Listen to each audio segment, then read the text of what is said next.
వెంకీ, నేనేం చెప్పాను, నువ్వేం చేసొచ్చావు? నేను చెయ్యాల్సిందే చేసొచ్చానమ్మా.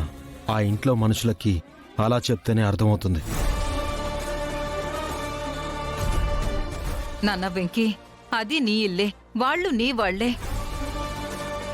నువ్వక్కడికి వెళ్ళి ఆ ఇంట్లో నువ్వు ఒక్కడివవుతావు, నీకు దక్కాల్సిన స్థానం దక్కుతుంది, నీకు అందాల్సిన మర్యాద అందుతుంది అని మేం ఆశపడితే నువ్వెళ్ళి వాళ్లతో గొడవ పెట్టుకునొచ్చావా?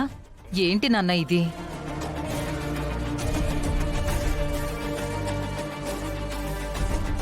పద్దు, అన్నయ్య వచ్చాడు, నేను మళ్ళీ చేస్తాను.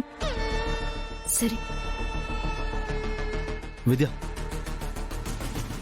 ఒకసారి ఫోన్ ఇవ్వు, నేను పద్దుతో మాట్లాడాలి. పద్దు, అన్నయ్యతో.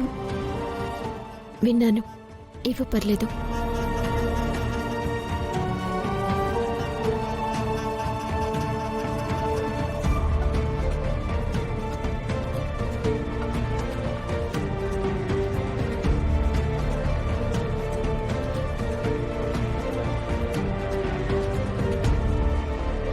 పద్దు, చెప్పు బావా. ఇందాక నేను ఇంటికి వచ్చినప్పుడు ఇంట్లో ఎవరెవరున్నారు? ఇంట్లో ఎవరున్నారు బావా? అందరం బయటే కదా ఉన్నాం.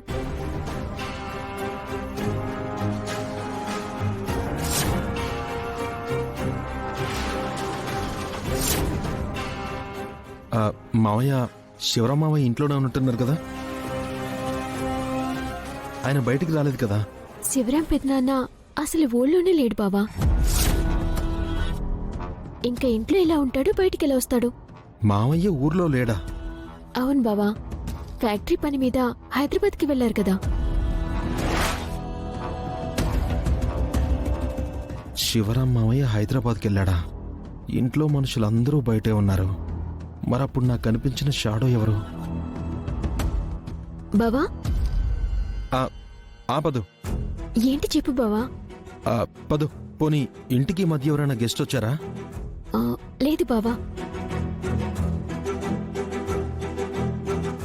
బావా, గెస్ట్ అంటే గుర్తొచ్చింది. చెప్పు.